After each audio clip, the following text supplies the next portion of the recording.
Welcome back. The Listening Post seldom misses an opportunity to extol the virtues of the internet, which are numerous. However, not all of our viewers can see what we're talking about. What if you're a citizen of a country whose government censors internet content and you can't get access even to some of the most popular sites like YouTube?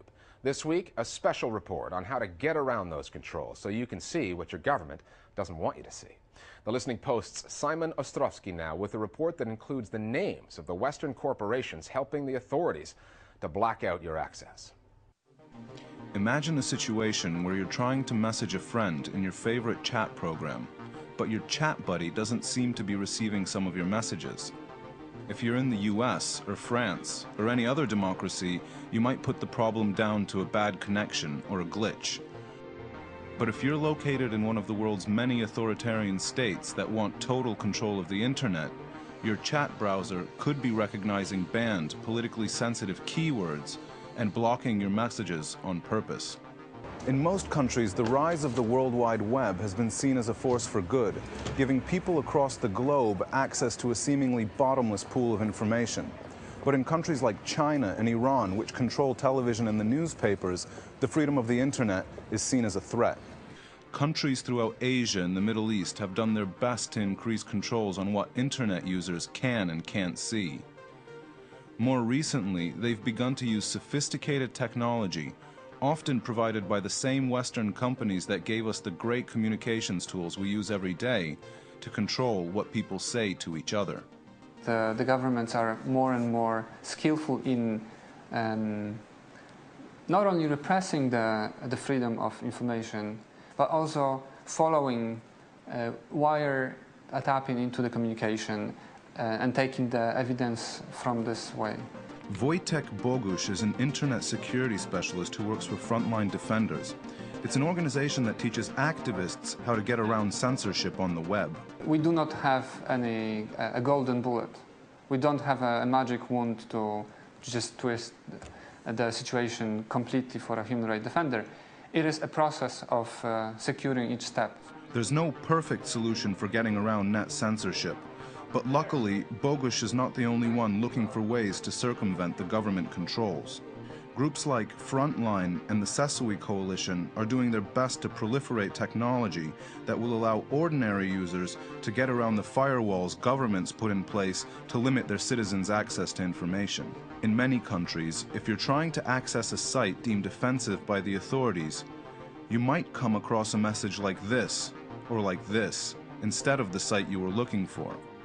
Often, it's a page that draws attention to the human rights abuses taking place in your homeland, like, say, Amnesty International's homepage, or a Western news website. Some countries block video sharing sites like YouTube, or even social networks like Facebook. Well, there's a number of different types of tools, but in general, they allow people to reach pages that are blocked or filtered in their respective countries. By making it so that they can pretend that their computer is actually in a different country? Yes, you could say that, by going through a third-party site. So it looks to the firewall in their country as if they're going to a different site than the one that's blocked, and then that site shows them the content they're looking for. The programs that allow you to do that are freely available to download on the internet. In the area of bypassing the censorship, we propose Tor. This is an idea of hiding your requests. So instead of contacting one server, you're contacting a network of proxies. From the point of view of your local government, it will look like you're accessing some computer in the internet. But in reality, you may be looking for pages like Amnesty International pages or news agencies. It's easy for authoritarian states to censor their national media because they own it. But how does a country that may not be too technologically savvy get its hands on all the sophisticated equipment needed to censor websites from around the world? It's clear that some of these countries that are implementing internet filtering would not be able to do so without commercial software. Many of the free speech advocates I spoke to said big-name Western companies share at least part of the blame. I don't think you can sort of excuse yourself as a Western company that builds filtering software that enables regimes to do this filtering, because A lot of these regimes would not be able to implement filtering unless they could buy commercial solutions. One of the names that kept coming up was San Francisco-based Cisco Systems. If you talk about Cisco, yes, they are responsible for what they built in China, because they helped the Chinese authorities to build all the internet infrastructure. American employees from Cisco went to China and to say, okay, that's the network, if you want to filter, just do like that.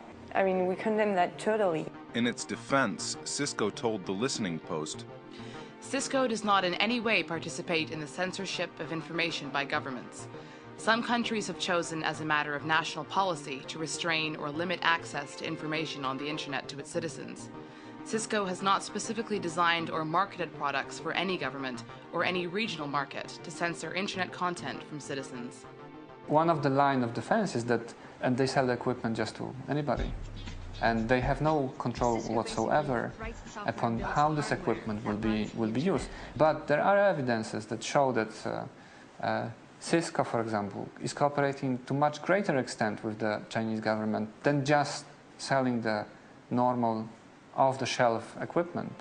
Critics of Cisco have pointed to a 2002 presentation the company made for its China staff outlining the Chinese government's goals for Cisco's technology, namely to, quote, combat Falun Gong evil religion and other hostiles.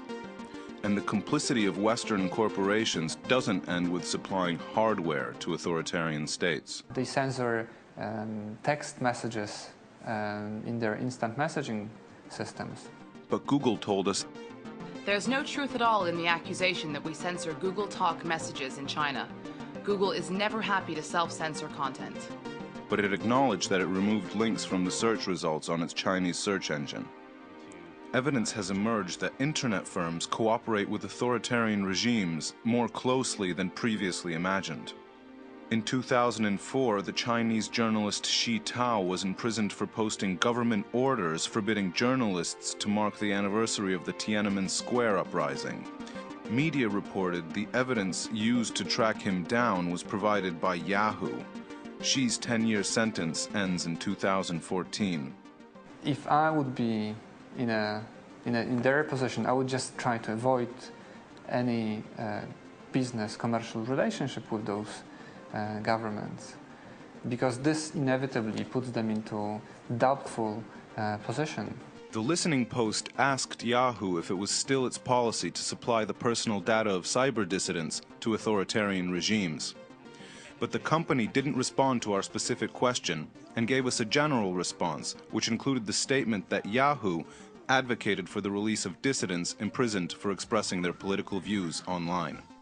So if you're a blogger or a journalist behind the Great Firewall, be careful where you post. It's not just your government that might be watching. Simon Ostrovsky reporting. Now, if you want to find out more about how to get around web censorship, you can check out some useful links that we've posted on our Facebook page. Either that or email us at listeningpost@aljazeera.net and we'll get that information to you.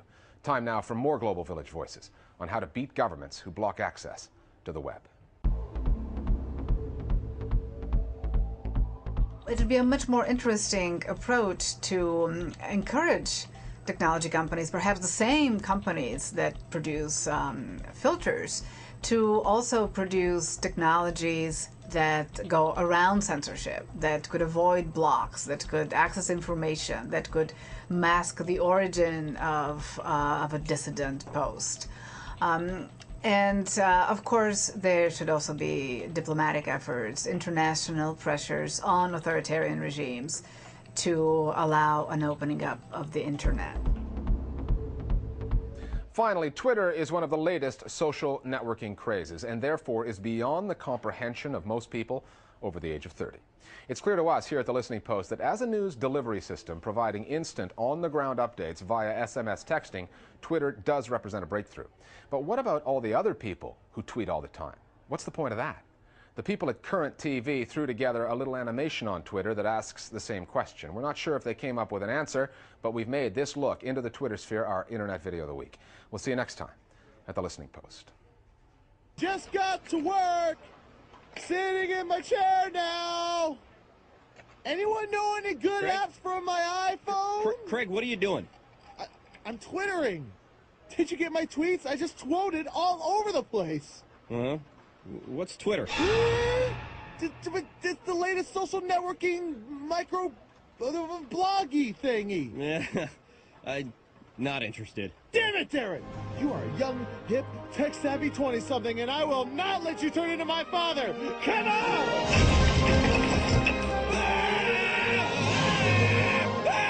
Where are you taking me? Into the Twitter sphere!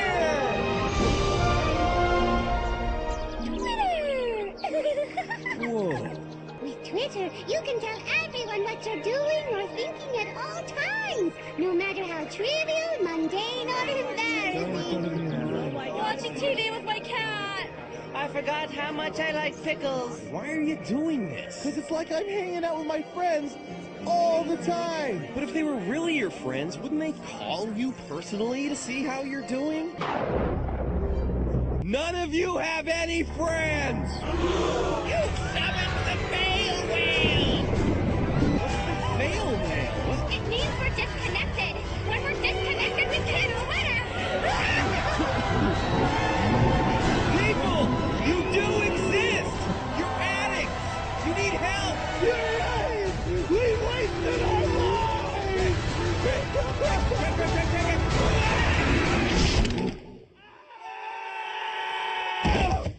Oh, Craig, are you alright? It's gonna be okay. I've got to Twitter about this. Ugh.